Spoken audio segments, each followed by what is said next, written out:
संयम देखो इस देश में। एनसीआरबी का डेटा देखो आप।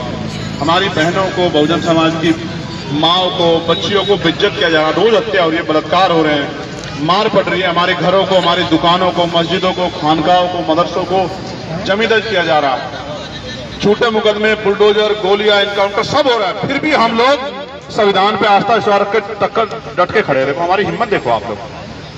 वरना मेरे मीडिया के बंधुओं, गोली तो वहां भी चली थी बिहार में, और उसके हाथ में बंदूक भी थी। यहां तो किसी के हाथ में बंदूक नहीं थी जो इतना जो है जा रहा था। यहां तो किसी के हाथ में डंडा भी नहीं था। वहां तो गोली थी, तो वहां सब लोग जाकर समर्थन कर रहे हैं कि पुलिस को ऐसा नहीं करना चाहिए, ऐसा नहीं करना चाहिए। सिर्फ जाति के आधार पर फैसला नहीं कर सकते आप लोग।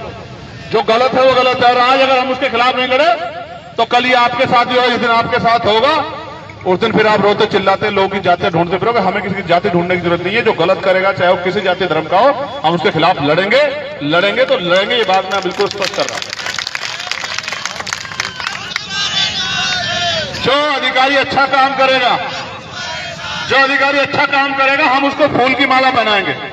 लेकिन जो अधिकारी इस तरह से जो है कुचलने की कोशिश करेगा, आंदोलन करना हमारा संवैधानिक अधिकार है।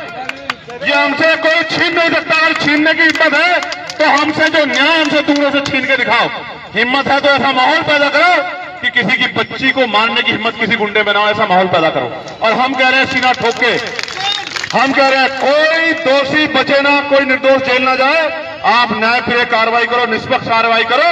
हम जिम्मेदारी लेते हैं कि हम सब लोगों को कहेंगे कि कोई इस तरह का आंदोलन ना किया जाए, किसी निर्दोष को जेल जाना पड़े। हम नहीं कहते किसी निर्दोष को जेल जाना पड़े, लेकिन आप ये बताओ न्याय हमसे दूर क्यों है? कौन समाज पंचायत कर रहा है? कौन समाज आंदोलन कर रहा है? किस पे इतना समय? क्यों कोई सड़क पे आता? सड़क पे आदमी तब आता है जब मजबूर हो जाता है कि न्याय नहीं मिलेगा।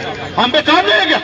हम पे काम, हम पे रोजगार है, हम पे अपनी पार्टी को आगे बढ़ाने के तमाम तरह के जो है प्रयास हमारे हैं। लेकिन फिर भी लगातार कभी हमें उत्तराखंड जाना पड़ता है क्योंकि पुलिस की बैरिकेडिंग लग जाती है। जितनी बैरिकेडिंग हमारे लिए लगाई है, अपराधियों के लिए क्यों नहीं लगाई आपने?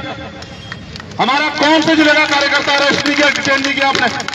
मेरठ के कार्यकर्ता डिटेन किए, मुजफ्फरनगर के कार्यकर्ता डिटेन किए, यहां तक कि सहारनपुर के कार्यकर्ता डिटेन किए।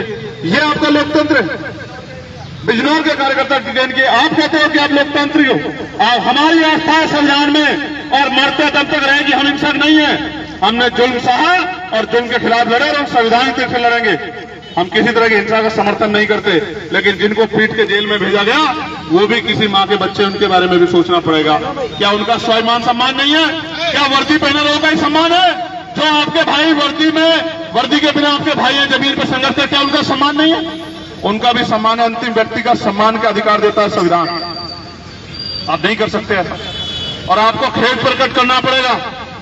आपको इस बात के लिए माफी मांगनी पड़ेगी कि आपने चाहे किसी के उत्साह पे, किसी के कहे पे, किसी को खुश करने के लिए, या जानबूझ के जातीय मानसिकता से आपने कमजोर वर्ग के लोगों के आंदोलन के साथ साथ संविधान और न्याय के प्रति जो उनकी उम्मीद है उसको कुचलने का काम किया 2 दिन पहले। इस बात को सरकार को स्वीकार करना पड़ेगा, और जवाब ये नहीं सरकार देगी।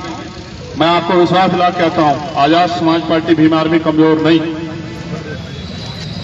नहीं। हम लोग, अगर हमें आज हमारी परिवार से बात नहीं, चाहे मुलाकात कहीं हो, हम कोई तटस्थ नहीं है कि वहीं जाएंगे यहीं जाएंगे। हम चाहते परिवार से मिलना, वहां जाकर अगर आप वहां भी नहीं मिला सकते तो यहां मिला दो, मिलाने की व्यवस्था कर दो। हम यहां भी मिल लेंगे इस बड़ी पंचायत में।